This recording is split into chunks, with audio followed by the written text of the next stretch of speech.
હું દરરોજ મારા પતિ સાથે એ વાતની જીદ કરતી હતી કે આ જૂનું ઘર વેચીને મારા પિયરના ઘર પાસે એક નવું ઘર લઈ લઈએ, પણ મારી સાસુ દરેક વખતે એ જ કહેતા કે આ ઘર તેમના સ્વર્ગીય પતિની છેલ્લી નિશાની છે અને તે જીવે ત્યાં સુધી તેને નહીં વેચે. તેમની આ વાત હવે મારા દિલમાં ધીમે ધીમે ઝેર બની ચૂકી હતી.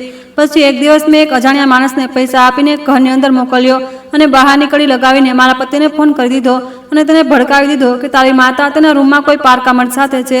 આ સાંભળતા જ મારો પતિ ગુસ્સામાં પાગલ થઈ ગયો અને ઘરે આવતા જ તેણે પોતાની માતા સાથે મારપીટ શરૂ કરી દીધી. તે બૂમો પાડી પાડીને એ જ કહેતી રહી કે ભગવાન માટે મને ન મારો, પણ તેણે પોતાની માતાને મારપીટ કરીને ઘરની બહાર કાઢી મૂકી. પછી જ્યારે અમે તે ઘર વેચીને મારા પિયર પહોંચ્યા તો સામેનું દ્રશ્ય જોયું તો તે જોઈને મારી ચીખ નીકળી ગઈ, કારણ કે હું છેલ્લી વાર કહી રહી છું, જેટલી જલ્દી થઈ શકે આ કાગડો પર સહી કરી દો, નહીંતર મારાથી ખરાબ કોઈ નહીં હોય.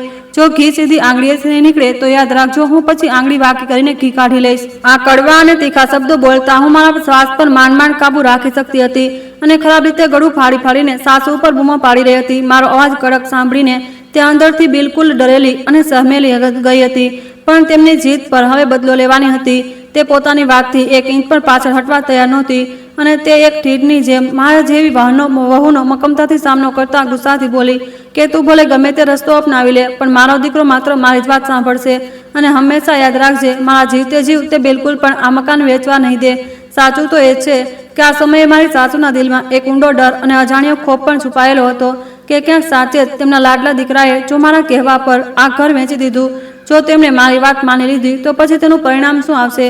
એક તરફ તો તેમને સાચે જ રસ્તા પર દરબદર અને બેઘર થઈને ભટકવું પડશે અને બીજી તરફ તેમની પોતાની વહુ એટલે કે મારી નજરમાં તેમની શું ઇજ્જત અને રૂતબો રહી જશે કે તેમનો દીકરો આખરે તેમનો ન રહ્યો. જેના પર તેમને આટલો ઘમંડ હતો તે આ બધી વાતો વિચારીને અંદરને અંદર તૂટવા લાગી હતી અને તેમની આંખોમાંથી આંસુ વહેવા લાગ્યા હતા કે હવે તેમનું પોતાનું લોહી, તેમનો પોતાનો સગો દીકરો તેમની સાથે કેવો વ્યવહાર કરશે. તે પોતાની આ ચિંતામાં ખોવાયેલી હતી. જ્યારે હું ગુસ્સાના માર્યા ભાન ભૂલીને ઝડપથી ચાલતી તેમની તરફ આગળ વધી અને પ્રોપર્ટીના કાગળના કેટલાક પાના એટલી બેરહમી અને બેશરમીથી તેમની તરફ ફેંક્યા કે તે સીધા જઈને તેમના કરચલીવાળા ઘરડા ચહેરા પર જઈને વાગ્યા. એ વૃદ્ધ અને મોટી ઉંમરની સ્ત્રીને મારી આ બેશરમી બિલકુલ સહન ન થઈ અને તેમણે પોતાની આ બેજતી અને નારાજગીનો પોતાની તાકાત મુજબ પૂરો ઇજહાર કર્યો. પણ મારા પર તો જાણે તે સમયે દોલતના લાલચનું ભૂત સવાર હતું. હું તેમના પર વધુ જોરથી ગરજતી દહાડતી કહેવા લાગી કે અત્યારે જ આ જ વખતે આ પાનાઓ પર પોતાનો અંગૂઠો લગાવી દો. હવે તમારી પાસે માત્ર બે જ રસ્તા છે, કાં તો તમે ચૂપચાપ શરાપતથી આ કાગડો પર અંગૂઠો લગાવો અથવા તો હું અત્યારે જ તમને આ ઘરમાંથી ધક્કા મારીને બહાર કાઢી મૂકીશ. અને આમ પણ આ મકાન કાયદાકીય રીતે મારા નામે આવી ચૂક્યું છે. તમારા જેવી મનોહ સ્ત્રીના કારણે મારી સગી માતાથી દૂર રહેવું પડી રહ્યું છે. જ્યારે મારી માતાએ આ સમયે મારી ખૂબ જરૂર છે અને હવે હું ગમે તે ભોગે મારી માતાના ઘરની બિલકુલ બાજુમાં નવું ઘર ખરીદીને જ રહીશ. યાદ રાખજો, જો પોતાના આ મકસદને પૂરો કરવા માટે મારે તમારો જીવ પણ લેવો પડ્યો તો હું એક મિનિટ પણ નહીં વિચારું અને તમારો જીવ લઈ લઈશ. ગુસ્સાના માર્યા મારા મગજે કામ કરવાનું બંધ કરી દીધું હતું અને એટલે જ હું ગળું ફાડીને ચેર ઊંકી રહી હતી. મારા મગજનું સંતુલન એટલું ખરાબ થઈ ચૂક્યું હતું કે હું તે સમયે એ પણ નહોતી વિચારી રહી કે તે એક વૃદ્ધ સ્ત્રી જે સંબંધમાં મારી સાસુ થાય છે અને તેમની ઉંમર મારા કરતાં કેટલી વધારે છે. મને હવે કોઈ પણ વસ્તુની કોઈ લાજ શરમ બચી નહોતી. લગ્નની શરૂઆતના દિવસોમાં હું મારી આજ સાસુનું હદ કરતાં વધારે ધ્યાન રાખતી હતી અને તેમની સેવામાં ક્યારેય કોઈ કમી નહોતી રાખતી. પરંતુ લગ્નના થોડા સમય પછી જ મારો વ્યવહાર એકદમથી બદલાઈ ગયો હતો અને હું વાત પર ઝેરીલા ટોણાની તીર ચલાવતી હતી અને એકદમથી ચીખો પાડવા અને બૂમો પાડવા લાગતી હતી. મારી સાસુ માત્ર પોતાના એકના એક દીકરાનો વસેલો સંસાર ઉજાડતો બચાવવા માંગતી હતી અને એટલે જ તે મારી દરેક પ્રકારની બેશરમી ચૂપચાપ સહન કરી લેતી હતી અને ક્યારેય કશું કહેતી નહોતી. પણ આખરે તેમની પણ ધીરજ ખૂટી ગઈ. તે ક્યાં સુધી આવી બેશરમી અને ભૂલોને સહન કરતી? એક દિવસ તેમણે પોતાની જીભ ખોલવી જ પડી અને તેમણે પણ પછી પોતાના માટે બોલવાનું શરૂ કર્યું અને બસ આજ તેમને ખૂબ મોંઘું પડી ગયું, કારણ કે મારા જેવી ઘમંડી વહુને તેમનો વળતો જવાબ આપવો બિલકુલ પણ મંજૂર નહોતો અને ત્યારથી અમારા સાસુ વહુ વચ્ચે ક્યારેય ન ખતમ થનારી જંગ છેડાઈ ગઈ હતી. અમે બંને દરેક સમયે એકબીજાને નીચા દેખાડવા અને દરેક વાતમાં એકબીજાને હરાવવા વ્યસ્ત રહેતા હતા. જો એક સત્યની નજરે આ બધી વસ્તુઓને જોવામાં આવે તો અમારી આ વાર્તામાં અમે બંને પોતાની જગ્યાએ સાચા અને પોતાના અધિકારો માટે પોતાને સાચા માનતા હતા, કારણ કે અમે બંને પ્રણવ એટલે કે મારા પતિ અને મારી સાસુના દીકરા પર પૂરો હક જમાવવા માંગતા હતા. અને જ્યારે અમને બંનેને એકબીજાના અસ્તિત્વ અને એકબીજાના અધિકારોથી ઈર્ષા અનુભવાતી હતી એ વૃદ્ધ માતા એવું ઈચ્છતી હતી કે તેમનો દીકરો માત્ર તેમની જ વાત સાંભળે અને તે માત્ર મારા જેવી વહુને નીચે દેખાડી શકે, અને હું એવું ઈચ્છતી હતી કે હું મારી સાસુ પર એવો રોપ જમાવું કે તેમનો દીકરો માત્ર અને માત્ર મારી મુઠ્ઠીમાં છે અને માત્ર મારી જ વાત સાંભળે છે. બસ આ જ ગુમાનની જંગને લઈને અમારી વચ્ચે રોજ રોજના ઝઘડા અને કંકાસ વધવા લાગ્યા હતા.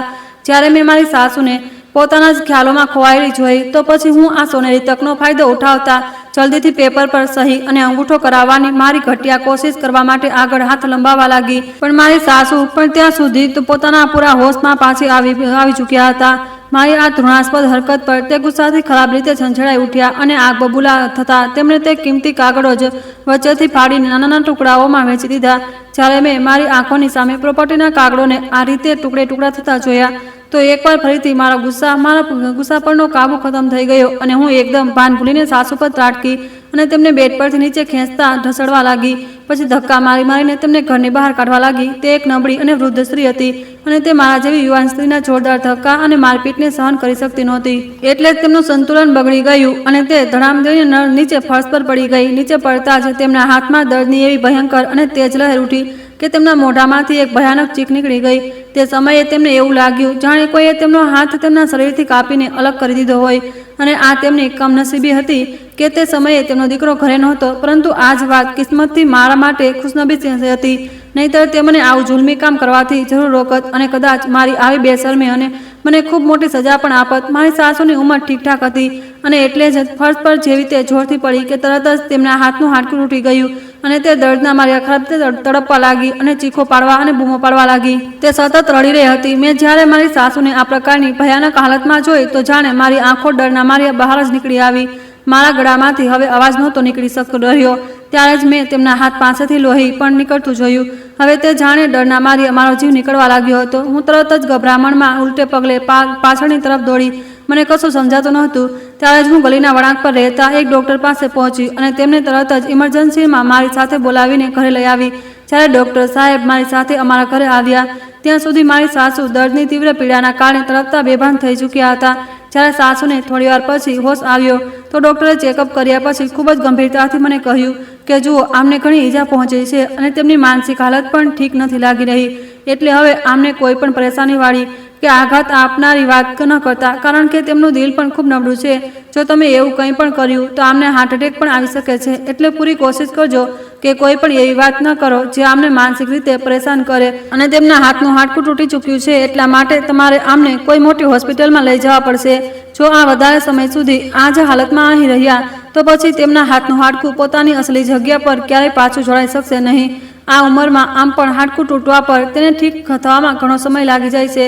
એટલે અત્યારે સૌથી વધારે જરૂરી એ છે કે તમે આમને આ જ સમયે હોસ્પિટલ લઈ જાઓ અને ત્યાં તેમનું પ્લાસ્ટર કરાવો. ડૉક્ટરના મોટેથી આ વાત સાંભળીને હું બહુ ખરાબ રીતે ગભરાઈ ગઈ હતી અને મારા હાથ પગ ફૂલવા લાગ્યા હતા, કારણ કે હવે મને મારા પતિને લઈને ડર સતાવા લાગ્યો હતો. મારો પતિ ભલે ગમે તેટલો મારી સુંદરતા પાછળ દીવાનો હોય અને ગમે તેટલી મારી વાત કેમ ન સાંભળતો હોય, પરંતુ પોતાની માતાને બિલકુલ પણ આ પ્રકારની તકલીફ અને હાલતમાં જોઈને સહન ન કરી શકે. મને આ વિચારીને રડવું આવી રહ્યું હતું કે જ્યારે મારા પતિને ખબર પડશે તો તે મારી સાથે શું કરશે. સાસુ માટે તો મને લાગી રહ્યું હતું કે કદાચ તે પોતાના દીકરાને સાચું ન જણાવે, પણ ડૉક્ટરને કારણ કે બધું જ ખબર પડી ચૂકી હતી કે મારી સાસુ સાથે જે કંઈ પણ થયું છે તે મારા કારણે થયું છે અને હું નહોતી ઈચ્છતી કે મારા પતિને આ સચ્ચાઈ ખબર પડે. એટલે મેં તરત જ ડૉક્ટરની મુઠ્ઠી ગરમ કરતા તેમને થોડા પૈસા આપ્યા અને સમજાવી દીધું કે તે આ મામલા વિશે કોઈને કશું જ ન કહે. આ પછી હું તરત જ મારી સાસુને મોટી હોસ્પિટલમાં લઈ ગઈ. તેમને ત્યાં હાડકાના ડૉક્ટરને બતાવ્યા, તેમનું પ્લાસ્ટર કરાવ્યું અને તેમને દવાઓ અપાવીને ઘરે પાછી લઈ આવી. સાંજના સમયે જ્યારે પ્રણવ થાક્યો હાર્યો કામથી પાછો આવ્યો તો તેમની નજર પોતાની માતાના તૂટેલા અને પાટાથી બાંધેલા હાથ પર પડી તો તે ખરાબ રીતે ગભરાઈ ગયો અને પૂછવા લાગ્યો કે મમ્મીને શું થઈ ગયું, આ બધું કેવી રીતે થયું. તો મેં મકારીથી મારી નજરો ચોરાવતા સફેદ જૂઠ બોલ્યું કે અરે, તેમનું એકદમથી બેલેન્સ બગડી ગયું અને તે બેડ પરથી નીચે પડી ગયા. જ્યારે અસલી સચ્ચાઈ તો કંઈક બીજી અલગ જ હતી. પણ ક્યાંક ને ક્યાંક પ્રણવને પણ મનમાં અંદાજો હતો કે શંકા હતી કે ચોક્કસ તેની તરજતરાર પત્નીને જ કંઈક ને કંઈક ગડબડ કરી છે. નહીંતર તે સવારે પોતાની માતાને બિલકુલ સારી ભલી અને સાજી સમી છોડીને ગયો હતો. તો એકદમથી તેની માતા સાથે આ શું થઈ ગયું. પ્રણવની સામે મને આટલું મોટું જૂઠું બોલતા જોઈને મારી સાસુએ તે સમયે કશું જ ન કહ્યું, કારણ કે હવે તે ઘરમાં આનાથી વધારે અને કોઈ લડાઈ અને ઝઘડો નહોતી ઈચ્છતી. તેમની સારી રીતે ખબર હતી કે જો તેમણે મોઢું ખોલ્યું તો હું પ્રણવ સાથે પણ ખૂબ ઝઘડો કરીશ, પણ મારી તે માસૂમ વૃદ્ધ સાસુને તે સમયે અંદાજો નહોતો કે હજુ તો આ પારિવારિક ઝઘડા અને બરબાદીની માત્ર શરૂઆત જ થવાની છે અને બહુ જલ્દી આ રમતમાં દરેકના ચહેરા પર ચઢેલા બે ચહેરા સામે આવવાના છે.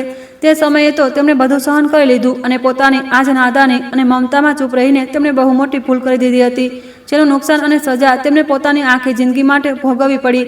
શરૂઆતમાં તો મને મારી આ હેવાનિયત અને ભૂલ પર કોઈ પણ પસ્તાવો, શરમ કે અફસોસ નહોતો, પણ ધીમે ધીમે જેમ જેમ સમય પસાર થયો અને જેવા સંજોગો બદલાયા, મને થોડી અક્કલ અને સમજદારી આવવા લાગી અને ત્યારે ક્યાંક જઈને મને એ વાતનો અહેસાસ થયો કે મેં મારી ભૂતકાળની જિંદગીમાં જે ભયાનક ભૂલો કરી હતી તેનો આટલો મોટો બદલો અને કર્મોનું ફળ મને કઈ રીતે મળશે.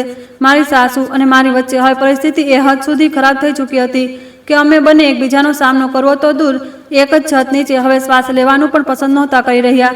ઘરમાં એકદમ ઝેરીલી હવા જેવો તણાવ ફેલાયેલો હતો. દરેક નાની નાની વાત પર ભયાનક કકળાટ શરૂ થઈ જતો હતો. પછી ભલે તે ઘરનું કોઈ નાનું મોટું કામ હોય કે પછી કોઈ વસ્તુને ક્યાંકથી ઉઠાવીને મૂકવાની હોય, દરેક એક વાત પર વાવાઝોડું ઊભું થઈ જતું. પરંતુ જે દિવસે પાણી માથા ઉપરથી પસાર થઈ ગયું, મેં ગુસ્સામાં આવીને મારું ખાવા પીવાનું અને કિચન બિલકુલ અલગ કરી દીધું અને મેં સાફ કહી દીધું કે હું હવે આ વૃદ્ધ સ્ત્રીની સાથે એક જ કિચનમાં જમવાનું નહીં બનાવું. મારું જમવાનું બિલકુલ અલગ બનશે. હું મારા આ જ નિર્ણય પર અટકી નહીં, બલકે મેં કિચન અલગ કરવાની વાતને પોતાનો ફાયદા માટે પૂરેપૂરો ઉપયોગ કર્યો. અને પછી જ્યારે મારા પતિ પ્રણવ થાકી હારીને કામ પરથી ઘરે પાછા ફરતા તો હું ખૂબ જ બિચારી બનીને રડવા ધોવાનું લઈને બેસી જતી અને ખરાબ રીતે રડતા રડતા કહેતી, જુઓ પ્રણવ, તમારી માતા અને મને આ ઘરમાં એક પળ પણ શાંતિનો શ્વાસ નથી લેવા દેતી. તે દરેક સમયે દરેક વાત પર મને બસ કોસતી જ રહે છે. તમે એને જણાવો, શું મારો આ ઘર પર કોઈ અધિકાર છે નથી? તમે કેમ નથી સમજતા? જો આપણે આ મકાન વેચીને મારી માતાના ઘર પાસે નવું ઘર ન લીધું તો હું આ ઘરમાં એક દિવસ ઘૂંટાઈને મરી જઈશ. પ્રણવ મારી આ મક્કારી ભરેલી જૂઠી મોહબ્બતથી ભરેલી વાતો અને મગરમચ્છના આંસુઓથી ઝાડમાં એવી રીતે ફસાયો કે તે પોતાની સગી માતાની વિરુદ્ધ જબરદસ્તીની પ્રોપર્ટીના કાગળો પર સહી કરવાનું પૂરું મન બનાવી બેઠો. આ એ જ દિવસોની વાત છે. એક બપોરે જ્યારે મારી સાસુ ખુરશી પર બેસીને આરામથી માળા જપી રહી હતી કે ત્યારે જ પ્રણવ યોગ્ય તક જોઈને બહુ ચાલાકીથી તેમના પગ પાસે જઈને બેસી ગયો અને ખૂબ જ પ્રેમથી પોતાની માતાના પગ દબાવવા લાગ્યો. પહેલાં તો તેણે આમ તેમની મીઠી મીઠી વાતો કરી એ દેખાડવા માટે કે જાણે તે દુનિયાનો સૌથી આજ્ઞાકારી અને સારો દીકરો છે. તે સમયે મારી સાસુ પોતાના પ્યારા દીકરાની જીભેથી આટલા સમય પછી આટલી પ્રેમ ભરેલી વાતો સાંભળીને પોતાનું આટલું મહત્વ મળતું જોઈને ખુશીથી ઝૂમી ઉઠી હતી. તેમનું દિલ બાગ થઈ ગયું, કારણ કે તે તો ન જાણે ક્યારથી આજ પ્રેમની ભૂખી હતી. પણ મારી બિચારી સાસુને તે સમયે એ વાતનો સહેજ પણ અહેસાસ નહોતો કે તેમના પોતાના એકના એક દીકરાની આ જૂઠી હમદર્દી તેમને જિંદગીના એક અંધારા અને ભયાનક વળંક પર લાવીને ઊભા કરવાની છે. વાતો જ વાતોમાં જ્યારે તે ઇમોશનલ થઈ ગઈ તો પ્રણવે પ્રોપર્ટીના અસલી કાગળ કાઢ્યા અને જૂઠી વાતોની એવી ઝાડ ફેલાવી અને બહાનું બનાવીને તે કાગળ તેમની સામે મૂકી દીધા. મારી સાસુએ પોતાના દીકરા પર આંધળો ભરોસો કરતા જોયા વગર જ એ કાગળો પર પોતાની સહી કરી અને અંગૂઠો પણ લગાવી દીધો અને તેમને કાનોકાન ખબર પણ ન પડી શકી કે તેમની સાથે તે સમયે કેટલો મોટો દગો થઈ ચૂક્યો હતો. તેમને પોતાની આ બરબાદી અને લૂંટાઈ જવાની ખબર તો ત્યારે પડી જ્યારે તે એક સવારે તે મકાનનો નવો માલિક પૂરા રોબ અને દબદબા સાથે અમારા ઘરના દરવાજે આવી પહોંચ્યો અને સીધી મકાન ખાલી કરવાની નોટિસ આપી દીધી. તે પડે તો મારી સાસુના માથા પર જાણે આસમાન જ તૂટી પડ્યું હતું અને પગ નીચેથી જમીન સરકી ગઈ જ્યારે તેમના પર આ કડવી અને સાચી હકીકતનો ખુલાસો થયો કે તેમના સ્વર્ગીય પતિની રાત દિવસની લોહી પર સેવાની કમાણીથી બનાવેલું આ ઘર, જેના માટે તેમણે વર્ષો વર્ષ પાય જોડીને રાખી હતી, હવે તેમના નામે નહોતું રહ્યું, બલકે તે તો હવે કાયદાકીય રીતે સામે ઉભેલા તે માણસના નામે થઈ ચૂક્યું છે. તો તેમના જાણે શરીરમાંથી આત્મા જ નીકળી ગઈ. તે બદહવાસ થઈને બૂમો પાડતા પોતાના દીકરાની સામે પોતાનો પાલો ફેલાવીને રડવા લાગી અને પૂછવા લાગી કે પ્રણવ, તે તારી માતાને જીવતે જીવ કેમ મારી નાખી? પરંતુ મારો પતિ હવે મારા પ્રેમના ઝાડમાં પૂરી રીતે ફસાઈ ચૂક્યો હતો, એટલે તે પોતાની માતાના આંસુ અને તેમની પોકાર કશું જ ન જોઈ શકતો, ન સાંભળી શકતો હતો, બલકે તે એક પથ્થરની મૂર્તિ બનીને ચૂપચાપ ઊભો રહ્યો. મારા પતિએ બહુ મુશ્કેલીથી નવા માલિકની સામે જેમ તેમ હાથ પગ જોડીને તેમની પાસેથી થોડા અઠવાડિયાની મોહલત માંગી, જેથી તે જૂના ઘરનો સોદો પૂરો થયા પછી અમને કોઈ બીજા વિસ્તારમાં લઈ જઈને શિફ્ટ કરી શકે. તે ઘરનો નવો માલિક પ્રણવનો એક જૂનો અને જાણકાર મિત્ર હતો, એટલે તેણે મિત્રતાની ઇજ્જત રાખતા અમને થોડા વધુ અઠવાડિયા તે ઘરમાં રહેવાની મંજૂરી આપી દીધી. તે દિવસોમાં મારી સાસુની હાલત જોવાલાયક હતી. તે ઘરમાં દરેક સમયે ગુસ્સાથી બઘવાયેલી જોવા મળતી હતી. તેમનું બસ નહોતું ચાલી રહ્યું કે તે પોતાના હાથોથી મારા જેવી મક્કાર અને નાલાયક વહુનું ગળું ન દબાવી દે અને પોતાના જ તે દોગલા દીકરાને બેજત કરીને બહાર કાઢી મૂકે. જેથી તેમની સાથે આટલી મોટી રમત રમી હતી, પણ તે ઈચ્છીને પણ કશું જ કરી શકતી નહોતી, કારણ કે આ સમયે તે વૃદ્ધ પણ હતી, નબળી પણ હતી અને તેમનો હાથ પણ તૂટેલો હતો, એટલે તે બિલકુલ એકલી હતી અને પોતાની રોટલીના એક એક કોળિયા માટે અમારા બંનેની દયા પર જ નિર્ભર હતી. થોડા અઠવાડિયાની મોહલતવાળા દિવસોમાં મારી સાસુની એક એક પળ તે ઘરમાં રડતા રડતા પસાર થઈ રહી હતી. તે આખો દિવસ બેસીને ઘરની દિવાલો, છત અને રૂમોનો હસરતભરી નજરોથી એક ટસે જોયા કરતી હતી, કારણ કે તે જાણતી હતી કે જલ્દી જ આ મકાન તેમના હાથમાંથી હંમેશા માટે છીનવી લેવામાં આવશે. ન જાણે કેટલાય ખુશીઓથી ભરેલા દિવસો, ન જાણે કેટલીય દિવાળો, હોળી અને કેટલાય દુઃખના પળો તેમણે આ ઘરની 4 દિવાલોમાં પસાર કર્યા હતા. મગર હવે આ ઘરની એક એક ઈંટ તેમનો કોઈ અધિકાર જ નહોતો રહ્યો. આખરે તે ભલા ઉદાસ અને તૂટેલા દિલ સાથે કેમ ન હોય, જ્યારે તે પોતાના જ લોહીથી સિંચેલા ઘરમાં માલકીની જગ્યાએ એક લાચાર અને બેબસ ભાડુઆત બનીને રહી ગઈ હતી. તેમને દિલ જ દિલમાં પોતાની એ બેબસી અને બેજતી પર ગહેરો આઘાત હતો, પરંતુ તે મારા ડર અને દબાણના કારણે હવે વધારે કશું જ બોલી શકતી નહોતી, કારણ કે તેમને સારી રીતે ખબર હતી કે હું એક બહુ જ બેશરમ વહુ છું, જે તેમના કશું કહેવા પર પણ તેમની સાથે મારપીટ પર ઉતરી આવીશ. જ્યારે પણ તે ઘરના પ્રોપર્ટીના ઉલ્લેખ મારી સામે કરતી, તો મેં ખાવા પીવાને લઈને પણ તેમની સાથે ભયંકર લડાઈ કરવાની શરૂ કરી દીધી હતી, અહીં સુધી કે હું તેમને મળતા ખાવા પર પણ કડક નજર રાખવા લાગી અને વાત વાત પર ટોણા મારીને તેમનું જીવવું મુશ્કેલ કરી દીધું કે તે તો અમારા જ ટુકડાઓ પર પડી રહી છે. અને આ જ ખાવાના કોડિયા પર થતી બેજતી પછી અમારી વચ્ચે બોલચાલ બિલકુલ બંધ થઈ ગઈ હતી. ઘરમાં એક અજીબસી શાંતિ હતી. સાચું તો એ છે કે મેં જ મારા પતિને સારી પટ્ટી ભણાવી હતી અને એમના કાન પણ ભર્યા હતા કે તે પોતાની માતા પર દબાણ નાખે કે આ ઘર અમારા નામે થઈ જાય, જેથી અમે તેને જલ્દીથી વેચીને મારા પિયરવાળાની બાજુમાં નવું મકાન ખરીદી શકીએ. મારો મકસદ માત્ર એ જ હતો કે આ રીતે મને આટલી દૂર આવવા જવામાં કોઈ પણ મુશ્કેલી નહીં થાય અને હું આસાનીથી મારી માતા પાસે આવી જઈ શકીશ. મારો પતિ મારી આ રોજ રોજની મીઠી મીઠી વાતો અને ટોણાઓમાં પૂરી રીતે આવી ચૂક્યો હતો. તે પોતે પણ દિલ જ દિલમાં હવે એ જ ઈચ્છતો હતો કે ગમે તેમ કરીને હું ખુશ રહું, કારણ કે તે પણ જાણતો હતો કે મારી માતાની તબિયત અવારનવાર ઠીક નહોતી રહેતી અને આ કારણે મારે વારંવાર તેમની સેવા અને સંભાળ માટે મારા પિયર જવું પડતું હતું, જેનાથી આવવા જવાનું ભાડું અને સમય, આ બધી વસ્તુઓની મુશ્કેલી થતી હતી. બસ મારો પતિ આજ રોજ રોજની દોડધામ અને પરેશાનીઓથી જીવ છોડાવવા માટે ઘર વેચવા માટે તૈયાર થઈ ગયો હતો. મારી સાસુ હવે આ ઘરના વેચાયા પછી બિલકુલ બેબસ અને લાચાર હતી. તે દરેક સમયે રડી રડીને મારા પતિની સામે કાલાવાલા કરતી, જેનાથી મને ડર લાગવા લાગ્યો કે ક્યાંક મારા પતિનું દિલ પોતાના માતા માટે પીગળી ન જાય. એક દિવસ તેમની રોજ રોજની મમતા ભરેલી વાતોને હંમેશા માટે બંધ કરવા માટે અને તેમને મારા પતિની નજરોમાં એવા પાડવા માટે કે તે ફરીથી ક્યારેય ઉઠી ન શકે, બલકે મારો પતિ પોતાની માતાને મરેલી સમજી લે, મારા મગજમાં બહુ જ મક્કાર અને ગંદો પ્લાન આવ્યો. મેં પહેલાં તો 1-2 દિવસ મારા પતિને એ જણાવવાનું શરૂ કર્યું કે માતાજી કોઈને છુપાઈને ઘરની અંદર બોલાવે છે જ્યારે હું ઘરની બહાર કોઈ સામાન લેવા જાઉં છું, અથવા તો હું બપોરે સૂઈ જાઉં છું, કારણ કે હું મારા પતિના મગજમાં શંકાનું બીજ વાવવા માંગતી હતી. અને પછી જ્યારે મને લાગવા લાગ્યું કે તેને થોડો થોડો મારી બાતો પર વિશ્વાસ થઈ રહ્યો છે, ત્યારે એક દિવસ મેં ગલીના આવવાવાળા ગરીબ અજાણ્યા માણસને લાલચ આપીને ઘરની અંદર બોલાવ્યો અને તેને કેટલાક નોટ આપીને થોડીવાર માટે સાસુના રૂમમાં જઈને જૂઠી એક્ટિંગ કરવા માટે કહ્યું. તે માણસ એટલા બધા પૈસા જોઈને મારી આવી ધૃણાસ્પદ વાતને માનવા માટે પણ તરત તૈયાર થઈ ગયો. તે માણસ જેવો મારા કહ્યા મુજબ સાસુના રૂમની અંદર ગયો તો મેં તરત બહારથી રૂમની કડી લગાવી દીધી અને એક પળ ગુમાવ્યા વગર તરત મારા પતિને ફોન લગાવી દીધો. મેં જૂઠા આંસુ વહેતા રડીને તેને કહ્યું કે તમે જલ્દીથી ઘરે આવી જાઓ. તમને નથી ખબર કે તમારી વૃદ્ધ માતા અહીંયા એક અજાણ્યા માણસ સાથે બધરૂમાં શું કહી રહી છે, એટલે જેટલી જલ્દી થઈ શકે આવી જાઓ, કારણ કે મને મારા માટે પણ બહુ ડર લાગી રહ્યો છે. જુઓ, આ પહેલાં કે આપણી ઇજ્જત પૂરા મહોલ્લાવાળાઓની સામે માટીમાં મળી જાય અને આપણે લોકો ક્યાંક પણ મોટું દેખાડવાને લાયક ન રહીએ. તમે તરત આવો, નહીં તો ન જાણે શું થઈ જશે. હું તો આવી બેઇજ્જતી ક્યારેય પણ સહન નહીં કરી શકું. એક દીકરા માટે પોતાની વૃદ્ધ અને ચરિત્રવાન માતાની વિરુદ્ધ આવી સમજજનક અને ગંદી વાત સાંભળવી અશક્ય હતું. મારા પતિ તે સમયે દંગ રહી ગયા હતા. તે તેમની સામે ઇજ્જતની વાત પર ભાર દઈને કહ્યું, જેની અસર સીધી તેમના પર થઈ. તે ગુસ્સા અને પોતાની ઇજ્જતના અંધાપનમાં પાગલ થઈને તરત બાઇક લઈને ઘરે પાછા ફર્યા. તે ગુસ્સાથી એટલા તમતમેલા હતા કે તેમનું મગજ પણ કામ નહોતું કરી રહ્યું. જેવા તેમણે પોતાની માતાના રૂમનો દરવાજો ખોલ્યો તો સામે સાચે જ એક અજાણ્યા શખ્સને ઊભેલો જોયો તો તેમનું લોહી નીકળી ઉઠ્યું અને તેમની આંખો ગુસ્સાથી લાલ થઈ ગઈ. તે કોઈ પણ પાગલની જેમ આગળ વધ્યા અને ગુસ્સામાં તે બેકસૂર માણસ પર તૂટી પડ્યા અને તેને ખૂબ મારવા કૂટવા લાગ્યા. તે ગરીબ માણસ મારા પતિના આ અચાનક હુમલાથી ખરાબ રીતે ગભરાઈ ગયો, કારણ કે તેને હવે કશું સમજમાં નહોતું આવી રહ્યું કે તેની સાથે શું થઈ રહ્યું છે. તે ડરના માર્યા આંખો ફાડીને ક્યારેક ગુસ્સાથી પાગલ થતા મારા પતિને જોતો તો ક્યારેક બેડ પર સૂઈ રહેલી વૃદ્ધ સાસુને. મારી સાસુ તો તે સમયે દવા ખાઈને ગાઢ ઊંઘમાં સૂઈ રહી હતી. તેમણે જ્યારે પોતાના રૂમમાં ભયંકર શોરબકોર સાંભળ્યો અને પોતાના દીકરાને આવી રીતે મારતો પીટતો જોયો તો તે પણ હળબળાઈને ઉઠી બેઠી. ત્યારે જ તેમની નજર સામે તે અજાણ્યા માણસ પર ગઈ તો તે હેરાન રહી ગઈ અને પરેશાન થતાં અમારી તરફ જોવા લાગી. ત્યારે જ તેમની નજર મારી સાથે મળી અને હું તો તે સમયે મકારેથી મુસ્કુરાઈ રહી હતી, જેનાથી તેમને એક પળમાં જ સમજમાં આવી ગયું કે અહીંયા શું થઈ રહ્યું છે. તેમણે જલ્દીથી પોતાના માથા પર પાલવ લીધો અને બેડ પરથી ઉઠી બેઠી. મારા પતિ તો તે સમયે આમ પણ મારી ઘોડેલી ઝેર ભરેલી વાતોથી ઝાડમાં ફસાયેલા હતા, કારણ કે મેં તો તેમના કાન ભસારી રીતે ભરી દીધા હતા. એટલે હવે તેમને દરેક તરફ માત્ર એ જ દેખાઈ રહ્યું હતું જે હું તેમને દેખાડવા માંગતી હતી.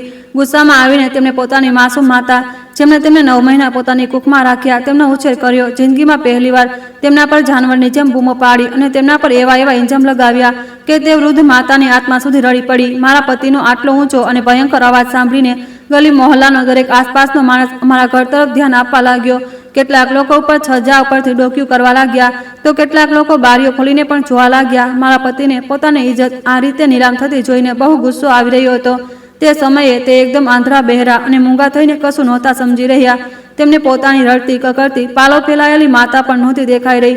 જ્યારે મારી સાસુ ડૂસકા ભરતા માત્ર પોતાના દીકરાનું મોઢું જોઈ રહી હતી કે તેમનો પોતાનો ખુદનો દીકરો તેમના પર આટલો ઘટિયા ઇલ્ઝામ કેવી રીતે લગાવી શકે છે.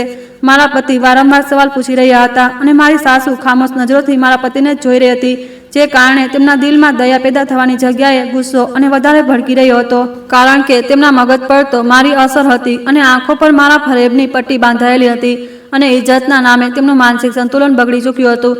આ દરમિયાન અચાનક ગુસ્સામાં આવીને મારા પતિએ રૂમના ખૂણામાં રાખેલો એક વજનદાર દંડો ઉઠાવી લીધો અને પાગલોની જેમ તે પોતાની વૃદ્ધ અને લાચાર માતાની તરફ વધ્યા, જેને તેમની આંગળી પકડીને ચાલતા શીખવ્યું હતું.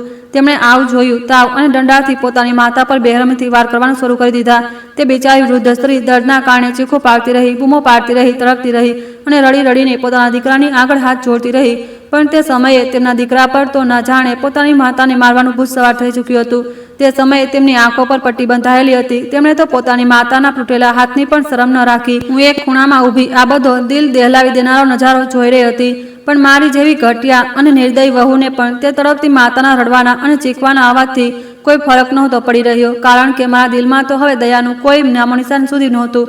હું તો ઉલટાનું આ સળગતી આગ પર તેલ છાંટવાની સાથે સાથે ઝેરલી વાતો પણ મારી સાસુને સંભળાવતી જઈ રહી હતી અને તેમના જખમો પર વધુ મીઠું ભભરાવી રહી હતી. સાચું તો એ છે કે હું એ વાત પર અડેલી હતી કે આ વૃદ્ધ સ્ત્રી જેટલી જલ્દી થઈ શકે આ ઘરમાંથી દફા થઈ જાય, કાં તો આ પોતાના કોઈ સંબંધીના ઘરે જતી રહે અથવા તો ક્યાંક બીજે પોતાના રહેવા ખાવાને જાતે જ ઇંતજામ કરે. અને એટલે જ આ ધૃણાસ્પદ મકસદને પૂરો કરવા માટે મેં મારા પતિને ઉશ્કેરીને તેમની સાથે ખરાબ વ્યવહાર કરાવ્યો હતો અને આટલો ઘટિયા ડ્રામા કર્યો, કારણ કે હું સારી રીતે જાણતી હતી કે પરિવારનો કોઈ પણ બીજો સંબંધી આ નકામી અને વૃદ્ધ સ્ત્રીને પોતાના ઘરમાં રાખવા તૈયાર નહોતો. અને હવે આ જો અહીંથી નીકળી જશે તો સીધા રસ્તાઓ પર દરદર ભટકશે. મારી સાસુ માર ખાતા ખાતા વારંવાર રડી રડીને પોતાના દીકરાના પગ પકડી રહી હતી અને તેમને આવું કરતા રોકી રહી હતી. પરંતુ મારો પતિ તો જાણે બિલકુલ હોશ જ ગુમાવી બેઠો હતો અને આંધળો થઈ ચૂક્યો હતો. તે કશું સાંભળ્યા વગર તરફથી માતા પર દંડા વરસાવી રહ્યો હતો, અહીં સુધી કે જ્યારે તે બહુ વધારે માર ખાઈ ચૂકી હતી અને તેમનું આખું વૃદ્ધ શરીર નિઢાળ થઈને પડ્યું હતું અને તે દર્દથી બેહાલ હતી. ત્યારે તો મારા જેવી મક્કાર અને જાલિમ વહુ, મારે તેમને આ ઘરમાંથી હંમેશા માટે કાઢીને બહાર કરવા અને પણ આસાન થઈ ગયું હતું. મેં જેવો મારા ગુસ્સાથી લાલપીળો પતિ બહાર તે તકનો ફાયદો ઉઠાવ્યો અને પોતાની તે લાચાર અને બેભાન સાસુને વાળથી પકડીને ધક્કા મારીને ઘરની 4 દિવાલથી બહાર કાઢી દીધી. દર્દથી પીડાતી મારી સાસુ તે તપતા રસ્તા પર પડી ગઈ, પણ તેમને કશું જ ન કહ્યું. તે બિલકુલ ખામોશ અને નિઢાળ એમ જ પડી રહી, કારણ કે તેમની સચ્ચાઈ સાંભળવાળું પણ કોઈ નહોતું અને તેમની હિંમત પણ હવે જવાબ આપી ચૂકી હતી. તે બસ હસરત અને દુઃખથી પોતાની આંખોની સામે પોતાના ઘરને જોતી રહી, જ્યાં ક્યારેક તે લગ્ન કરીને આવી હતી. તેમના દીકરાનું બાળપણ વીત્યું હતું અને જેના કાગડો પર મારા પતિએ ધોખાથી તેમનો અંગૂઠો લગાવી લીધો હતો. તે ઘર જે તેમનું પોતાનું હતું પણ હવે તેમનાથી હંમેશા માટે છીનવાઈ ચૂક્યું હતું અને તે પોતાના જ ઘરની સામે રસ્તા પર બીજાઓના રહેમો કરમ પર આવી ચૂકી હતી. આ બધા નજારા પછી દિલ જ દિલમાં હું તો બહુ ખુશ હતી અને ઝૂમી રહી હતી, કારણ કે હું આ સમયે હવે નવા મકાનમાં રહેવાની ખુશીમાં ડૂબેલી હતી. હું વિચારીને સુકૂન અનુભવી રહી હતી કે હવે હું પણ મારા મા બાપના ઘરની બિલકુલ પાસેવાળા મકાનમાં રહીશ. મારી તો જાણે લોટરી લાગી ગઈ હતી, કારણ કે એક તો સાસુથી હંમેશા મારા માટનો જીવ છૂટી ગયો હતો અને બીજું મને મારી મરજીનું મનપસંદ ઘર મારા પિયરની પાસે મળવાનું હતું. હવે હું જ્યારે ઈચ્છું ત્યારે આસાનીથી ત્યાં આવી જઈ શકતી હતી. મકાનની કિંમતનો તે ભારી ભરખમ ચેક હવે મારા હાથમાં હતો. આ પછી હું મોટા જ ગર્વ અને ખુશીની સાથે મારા પતિ સાથે બાઇક પર બેઠી અને અમે બંને મારા પિયરવાળાઓને આ ખુશખબરી સંભળાવવા અને તે ચેક દેખાડવા માટે તરત નીકળી ગયા. પણ અમને એ કાનોકાન ખબર નહોતી કે કિસ્મત અમારી સાથે કેટલો ભયાનક ખેલ રમવા જઈ રહી હતી. જેવો અમારી બાઇક શહેરના એક સુનસાન અને વેરાન રસ્તા પર પહોંચી તો અચાનક પાછળથી આવતા કેટલાક લૂંટારાઓએ અમને ચારે તરફથી ઘેરી લીધા. તે લોકો કદાચ ઘણી વારથી અમારો પીછો કરી રહ્યા હતા અને જેવા અમે તે સુનસાન રસ્તા પર પહોંચ્યા તેમણે તરત એક્શન લીધું અને પોતાની પાસે જે હથિયારો હતા તેમના દમ પર અમારી પાસેથી બધું જ, અમારું બેગ, મકાનની રકમનો ચેક, બધું જ પોતાના કબજામાં કરી લીધું. મારા પતિએ જ્યારે ચેક બચાવવા માટે તેમની સાથે હાથપાઈ શરૂ કરી તો તેમના એક લૂંટારાઓએ બહુ બહેરામથી ગોળી ચલાવી દીધી, જે મારા પતિના સીધી દિલની પાસે જઈને લાગી. તે લોકો બધું જ લઈને ત્યાંથી ફરાર થઈ ગયા અને હું સદમા અને ડરના માર્યા ત્યાં જ રસ્તા પર બેસીને ખરાબ રીતે રડવા લાગી, કારણ કે મારા પતિ બહુ ખરાબ રીતે જખમી થઈ ગયા હતા અને તેમને આવી તડપતી હાલતમાં જોઈને મને એવું લાગી રહ્યું હતું કે જાણે આજે તે જીવતા નહીં બચે. આવા કઠિન સમયમાં મેં રડતા રડતા મોબાઈલથી મારી માતાને કોલ કર્યો, જે દરરોજ મને સાસુથી અલગ થવા અને મારા પતિને તેમના વિરુદ્ધ ભડકાવાની સલાહ આપ્યા કરતી હતી. પણ મારી માતા આ દર્દનાક સમાચાર સાંભળીને બહુ જ આશ્ચર્ય અને બેરુખીથી મને બોલી કે આ હાલતમાં હું તો ત્યાં આવીને કશું જ નથી કરી શકતી. તું એવું કર કે તારા ભાઈને ફોન કરીને જણાવી દે, જેથી તે ત્યાં પહોંચી જાય અને તારા પતિને હોસ્પિટલ લઈને જતો રહે. મારો ભાઈ ગૌરવ, જેની પત્ની પહેલાથી જ મારા અને મારા માતાના જુલમ અને રોજરોજની દખલ અંદાજીથી ભયંકર કંટાળી ચૂકી હતી, તે અવારનવાર પોતાના પતિને એ સમજાવ્યા કરતી હતી કે તારી માતા અને બહેનો તને ભડકાવે છે, તેમની વાતોમાં આવીને તું તારો હસતો રમતો સંસાર ખરાબ ન કર. મારો ભાઈ ક્યારેક પોતાની પત્નીની વાત સાંભળતો તો ક્યારેક પોતાની માતાની વાતોમાં આવી જતો અને તે પોતે આ જ ચક્કર અને ગૂંચવણમાં ખરાબ રીતે ફસાયેલો હતો.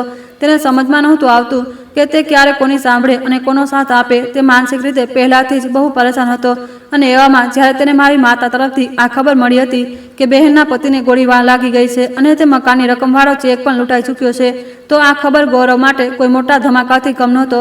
તે હક્કોબક્કો રહી ગયો હતો અને અહીં રસ્તા પર મારા પતિની હાલત દરેક પસાર થતી પળ સાથે બગડતી જઈ રહી હતી અને ત્યાં દૂર દૂર સુધી અમારી મદદ કરવા વાળું કોઈ પણ નહોતું. ત્યારે જ થોડી વાર પછી દૂરથી મને મારો ભાઈ ગૌરવ ભાગીને આવતો દેખાયો તો હું પાગલોની જેમ દોડીને તેની પાસે પહોંચી અને રડતા રડતા તેના ગળે વળગી ગઈ. ભૈયાએ સમય ગુમાવ્યા વગર જલ્દીથી એમ્બ્યુલન્સને ફોન કરી દીધો અને પછી અમે ત્રણેય હોસ્પિટલ પહોંચી ગયા. પ્રણવની હાલત બહુ વધારે ખરાબ હતી. ડૉક્ટરે ચેકઅપ પછી અમને સાફ કહી દીધું કે અમે અમારા તરફથી પૂરી કોશિશ કરીશું, પણ હવે આમને ભગવાન જ બચાવી શકે છે. કદાચ કર્મોના ફળનો પહેલો કોરડો મારા પર વરસ્યો હતો. મારી પાસે હવે એટલા પણ પૈસા બચ્યા નહોતા કે હું મારા પતિ માટે દવાનો એક ટુકડો પણ ખરીદી શકું. એટલે મને સમજાતું નહોતું કે હવે હું હોસ્પિટલના આટલા મોટા મોટા ખર્ચ ક્યાંથી ઉઠાવીશ. આખરે મજબૂર થઈને ગૌરવ ભૈયાને જ આ બધું સંભાળવું પડ્યું અને તે પોતે જ 4 બાળકોના પિતા હતા. તે એક ફેક્ટરીમાં કામ કરતા હતા જ્યાં પોતાનો પગાર પણ બહુ મામૂલી હતો. તે હોસ્પિટલના બધા બિલ્સ પછી ભૈયાએ જ ભર્યા. અહીં તેમના મોબાઈલ પર સતત કોલ્સ આવી ચૂક્યા રહ્યા હતા કે જલ્દીથી જલ્દી ફેક્ટરી પહોંચો, કારણ કે આજે મોટા માલિક વિઝિટ પર આવી રહ્યા છે. જો તેમણે જોઈ લીધું કે તમે રજા લીધા વગર ફેક્ટરીનું કામ છોડીને બહાર ગયા છો તો પછી તે તમને નોકરીમાંથી કાઢી મૂકશે. આ સાંભળીને ગૌરવ ભૈયા ખરાબ રીતે ગભરાઈ ગયા. તેમણે મને કહ્યું કે તે પાછા પોતાના કામ પર જઈ રહ્યા છે. આ કહીને તે જેવા જવા લાગ્યા. હું ખરાબ રીતે ગભરાઈ ગઈ અને ભૈયાના પગ પકડી લીધા. હું રડી રડીને કહેવા લાગી કે ભૈયા, મને આ રીતે એકલી છોડીને ન જાવ, હું મરી જઈશ, મને બહુ ડર લાગી રહ્યો છે. હું આ કહેતા સતત રડી રહી હતી. ગૌરવ ભૈયા પોતાની નાની બહેનને આ રીતે તડપતી જોઈને સહન ન કરી શક્યા અને પછી તે પોતાની નોકરીનું રિસ્ક લઈને મારી પાસે જ બેસી ગયા અને અહીં ડૉક્ટરની બહાર નીકળવાની રાહ જોવા લાગ્યા. તે દિલ જ દિલમાં ભગવાનને પ્રાર્થના કરી રહ્યા હતા કે કાશ મોટા માલિક ફેક્ટરી ન આવે અથવા તો તેમને એ ખબર ન પડે કે તે આજે કામ પર નથી. પણ કદાચ આજે તેમની કિસ્મત પણ સારી નહોતી. 2 કલાક પછી જ ભૈયાને ફોન પર જાણકારી મળી કે તેમને ફેક્ટરીમાંથી હંમેશા માટે કાઢી મૂકવામાં આવ્યા છે. આ સાંભળીને તો તે મને અને વધારે પરેશાન થઈ ગયા. મોંઘવારીના આ સમયમાં નોકરીને છૂટી જવું બહુ મોટી મુસીબત હતી. આવી મોંઘવારીમાં તો પગાર મળવા છતાં પણ ઘરનો ગુજારો કરવો બહુ મુશ્કેલ થતો હતો અને હવે નોકરી વગર તે પોતાના 4 બાળકોનું પેટ કેવી રીતે પાળશે, આ વિચારીને તેમનું મગજ ખરાબ થઈ રહ્યું હતું. પ્રણવનું ઓપરેશન ઘણું ક્રિટિકલ હતું પણ થઈ ચૂક્યું હતું અને જ્યારે તેની હાલત થોડી સુધરી તો તેને હોસ્પિટલમાંથી રજા મળી ગઈ. આ બધામાં ગૌરવ ભૈયાની અત્યાર સુધીની જેટલી પણ જમા મૂડી હતી તે બધી અમારા લોકો પર જ ખર્ચ થઈ ગઈ. તે આવી પરેશાનીની હાલતમાં જ મને અને પ્રણવને લઈને પોતાના ઘરે આવી ગયા. પણ જેવી ગાડી ગલીમાં દાખલ થઈ તો તેનો નજારો જોયા પછી મારા રૂવાટા ઊભા થઈ ગયા. મને મારા અસ્તિત્વ પર બહુ દુઃખ થવા લાગ્યું. મેં ઉતાવળ અને મકારીમાં જે નિર્ણય લીધો હતો, આજે એ જ નિર્ણય મારી સામે મુસીબત બનીને ઊભો રહી ગયો હતો. સામે ગલીમાં મારી પોતાની માતા હાથમાં કપડાની નાની પોટલી લઈને રસ્તા પર પડેલી તેજ અવાજમાં રડી રહી હતી અને તેમના મોઢામાં જે પણ આવી રહ્યું હતું તે બૂમો પાડી પાડીને બધા મહોલ્લાવાળાઓને સંભળાવી રહી હતી. મહોલ્લાની ઘણી બધી સ્ત્રીઓ પોતાના ઘરોની બહાર નીકળીને મારી વૃદ્ધ માતાનો આ તમાશો જોઈ રહી હતી. જ્યારે અંદરથી મારી ભાભીએ લોખંડનો મોટો ગેટ બંધ કરી રાખ્યો હતો. તે પણ અંદરથી મારી માતાને ગાળો આપી રહી હતી, કારણ કે તે પોતે અમારા બંને મા દીકરીના કાવતરાઓ જુલમ અને રોજબરોજની દખલ અંદાજીથી પરેશાન થઈ ચૂકી હતી. ભાભીને અમારા લોકોની ઘરમાં રોજ કંકાસ ફેલાવવાની આદતથી ભયંકર નફરત હતી. એટલે જ્યારે તેમને મારું બધું જ લૂંટાઈ જવા અને ભૈયાની નોકરી જતી રહેવાનું કારણ ખબર પડી તો તેમને અને એક તક મળી ગઈ. તેમણે તરત જ નિર્ણય લીધો અને મારી માતાને ધક્કા મારીને ઘરની બહાર કાઢી મૂકી. હું ભાગીને માતાને ગળે વળગીને રડવા લાગી તો મારી માતાએ તરત જ પોતાના આંસુ લૂછ્યા અને મને બોલી, દીકરી, તમે લોકોએ હજુ સુધી પોતાનું તે ઘર તો નથી વેચ્યું ને? ચલો આ બધું છોડો, આપણે બધા ફરીથી ત્યાં જ પાછા જઈએ છીએ. આ સાંભળતા જ મારા હોશ ઉડી ગયા. હું રડીને કહેવા લાગી કે માં, તમારા તો કહેવા પર મેં મારી સાસુ પર આટલો મોટો અને જૂઠો ઇલ્ઝામ લગાવીને તેમને ફસાવ્યા અને પછી તેમને પોતાના જ દીકરાથી બેઇજ્જત કરાવીને ઘરની બહાર કઢાવી દીધા હતા અને પછી તે મકાનને પણ વેચી દીધું. હવે તો આ ઘટનામાં તે બધા પૈસા પણ કોઈ લૂંટીને લઈ ગયું અને હવે તો આપણે પણ બેસહારા થઈ ચૂક્યા છીએ. તે સમયે ગાડીની સીટ પર બેઠેલો પ્રણવ, જે પોતાના ઘાવના દર્દથી પીડાઈ રહ્યો હતો, તેણે જ્યારે અમારા બંને મા દીકરીને આ બધી વાતો સાંભળી લીધી તો ગુસ્સાના માર્યા ભાન ભૂલી ગયો. હવે તેને એ સમજાઈ ગયું હતું કે તેની પત્ની અને સાસુએ મળીને તેની માતાની વિરુદ્ધ કેટલો મોટો અને ઘૃણાસ્પદ નાટક કર્યો હતો અને તેને કેવી રીતે ઝાડમાં ફસાવ્યો હતો. પ્રણવ તરત જ પસ્તાવો અને ગુસ્સાથી ભરાઈને તડપીને ગાડીથી બહાર નીકળ્યો. અહીં તેને પોતાના જખમોની પણ કોઈ પરવા નહોતી, એટલે તેના જખમોમાંથી પણ થોડું થોડું લોહી નીકળવા લાગ્યું. પણ તે પાગલોની જેમ મારી તરફ આવ્યો અને મારી માતાની સામે જ મારા પર તહારતો બોલ્યો, તારા જેવી મક્કાર સ્ત્રીને હું મારી જિંદગીમાં હવે એક પળ માટે પણ નથી રાખી શકતો, જેણે મને મારી માતાથી દૂર કરી દીધો. હું તને છૂટાછેડા આપીશ. તેની આ વાત સાંભળીને તો જાણે મારા પર વીજળી પડી. પ્રણવે ગુસ્સામાં મને અને મારી માતાને ત્યાં જ ફૂટપાથ પર ધક્કો આપ્યો અને પોતે જખમી હાલતમાં હોવા છતાં તે પાગલોની જેમ પોતાની બેકસૂર માતાને શોધવા માટે રસ્તા તરફ ભાગી છૂટ્યો. તે સીધો પોતાના જૂના ઘરની તરફ ભાગ્યો. હું પણ મારા પતિની પાછળ ભાગી જેથી હું તેને સમજાવી શકું. જ્યારે મારો પતિ તે જ મોહલ્લામાં પહોંચ્યો તો તેણે આસપાસના પાડોશીઓ પાસેથી પોતાની માતા વિશે પૂછ્યું. બધાએ મારા પતિની હાલત પર હમદર્દી જતાવવાની જગ્યાએ ઉલટાનું તેને ખરી ખોટી સંભળાવવાનું શરૂ કરી દીધું. તેને બહુ ખરાબ ભલું કહ્યું, કારણ કે બધા જાણતા હતા કે મારા પતિએ પોતાની વૃદ્ધ માતા સાથે કેટલો જુલમ કર્યો હતો. તેણે માથું ઝુકાવીને પોતાના કર્યાની સજા ભોગવતા બધાની જલીકટી વાતો સાંભળી. આ સમયે અમારા પાડોશમાં રહેતી સંગીતા આંટી, જે ઘરમાં એકલી રહેતી હતી કારણ કે તેમના દીકરા અને વહુનું દુબઈમાં હતા, તે પણ ઘરની બહાર આવી. તેમણે જ્યારે મારી પતિને આવી હાલતમાં જોયો તો તે તરત તેમની પાસે આવી અને બોલી, તું આવો જખમી કેવી રીતે થઈ ગયો? અને તારી માતા જે બિચારી રસ્તા પર તડપીને રડી રહી હતી તેને તો હું મારા ઘરમાં લઈ આવી હતી, તે મારી પાસે છે. આ સાંભળતા જ પ્રણવ રડતો રડતો તેમના ઘરની અંદર ગયો. સામે તેની માતા ઊંઘમાં બેઠી હતી. માતાને જોતા જ તે તડપીને તેમના પગમાં પડી ગયો અને તેમના પગે લાગીને ધ્રુસકે ધ્રુસકે રડતા માફી માંગવા લાગ્યો. બોલ્યો, મમ્મી, મને મારા અંધાપાની સજા મળી ગઈ છે. હું સમજી ગયો છું કે મારી પત્ની અને તેની માતાએ મળીને કેટલો મોટો અને ઘૃણાસ્પદ ડ્રામા રચ્યો હતો. હું હવે તે સ્ત્રીને હંમેશા માટે છોડીને આવી ગયો છું. થોડા દિવસોમાં તેને છૂટાછેડાના પેપર મળી જશે.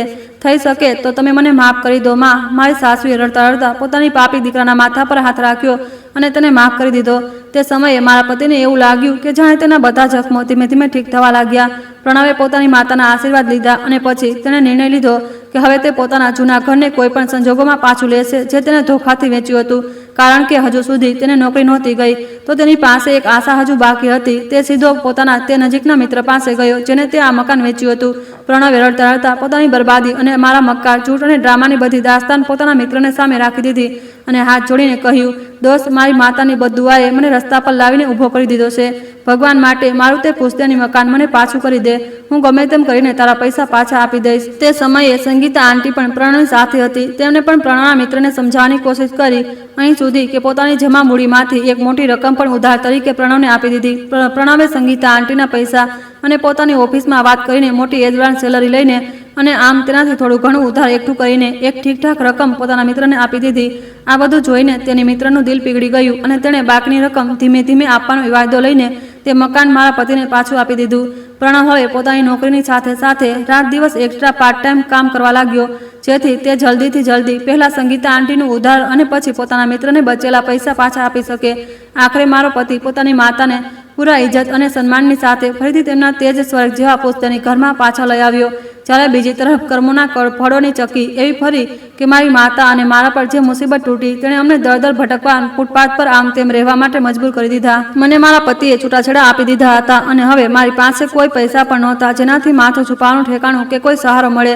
મારી માતા અફસોસમાં પડીને રડતી રહેતી હતી કે કાશ તેમને પોતાની દીકરીને આવી ખોટી સલાહ ના આપી હોત. પણ હવે પસ્તાવા થવાથી ભલા શું થાય? હવે તો બધું હાથમાંથી રેતીની જેમ સરકી ચૂક્યું હતું. અમે બંને રસ્તાના કિનારે બેસીને પોતાની મક્કાર હરકતોના કારણે પરિણામ ભોગવી રહ્યા હતા અને લોહીના આંસુ રડી રહ્યા હતા. સાચું એ જ છે કે મા બાપ સાથે કરવામાં આવેલી જ્યાતિને તો ભગવાન પણ સહન નથી કરતા. મેં પોતાના જ વસેલા સ્વર્ગ જેવા ઘરને લાલચમાં આવીને ઉજાડ્યું હતું, જેણે મારી પાસેથી મારું બધું જ છીનવી લીધું હતું. મિત્રો, સંબંધોથી મોટું ધન દોલત અને સ્વાર્થને મહત્વ આપનારો માણસ અંતમાં પોતાના જ હાથોથી પોતાનું સુખ અને પોતાનું ઘર ઉજાડી દે છે. જૂઠ અને છળથી મળેલી જીત થોડા સમયની હોઈ શકે છે, પરંતુ કર્મનો હિસાબ હંમેશા થાય છે. એટલા માટે માતા પિતા અને વડીલોનું સન્માન કરો, સંબંધોમાં વિશ્વાસ જાળવી રાખો અને લાલચ કે કોઈના ચઢાવવામાં આવીને એવું પગલું ન ભરો જેનો પસ્તાવો આખી જિંદગી કરવો પડે. કારણ કે બીજાઓના આંસુઓ પર ઊભી કરવામાં આવેલી ખુશી વધારે સમય સુધી નથી ટકતી. તો મિત્રો, તમે કયા શહેરથી અમારી વાર્તા સાંભળી રહ્યા છો અને તમને આ વાર્તા પસંદ આવી હોય તો કમેન્ટ કરીને જરૂર જણાવો. આ વિડીયોને લાઇક કરો, વધારેમાં વધારે શેર કરો અને હાઈપ આપો. સાથે જ ચેનલને સબસ્ક્રાઇબ કરવાનું ન ભૂલતા. અને જો તમને મારી મહેનત પસંદ આવી હોય તો મને સુપર થેન્ક્સ આપીને પોતાનો પ્રેમ અને સપોર્ટ જરૂર દેખાડો, જેથી હું તમારા માટે આવી શાનદાર વાર્તાઓ લાવતી રહું. આ વાર્તા સંપૂર્ણપણે કાલ્પનિક અને મનોરંજનના ઉદ્દેશ્યથી રજૂ કરવામાં આવી છે. તેમાં દેખાડવામાં આવેલા બધા પાત્રો, ઘટનાઓ, સ્થાનો અને પરિસ્થિતિઓ કાલ્પનિક છે. કોઈ પણ વાસ્તવિક વ્યક્તિ, પરિવાર કે ઘટના સાથે તેની સમાનતા માત્ર સંયોગ છે. વાર્તામાં ઘરેલું વિવાદ, હિંસા, ધોખો, લાલચ અને અન્ય સંવેદનશીલ પરિસ્થિતિઓનું વર્ણન માત્ર વાર્તાના સંદર્ભ અને સામાજિક સંદેશ માટે કરવામાં આવ્યું છે. અમારા ઉદ્દેશ્ય કોઈ પણ પ્રકારની હિંસા, દુર્વ્યવહાર, અપમાન કે ખોટા કાર્યને પ્રોત્સાહન આપવાનું નથી. દર્શકોને વિનંતી છે કે વાર્તાને માત્ર એક કાલ્પનિક કથા અને શીખના રૂપમાં જ લે તથા વાસ્તવિક જીવનમાં કાયદો અને યોગ્ય માધ્યમોનું પાલન કરે. ધન્યવાદ.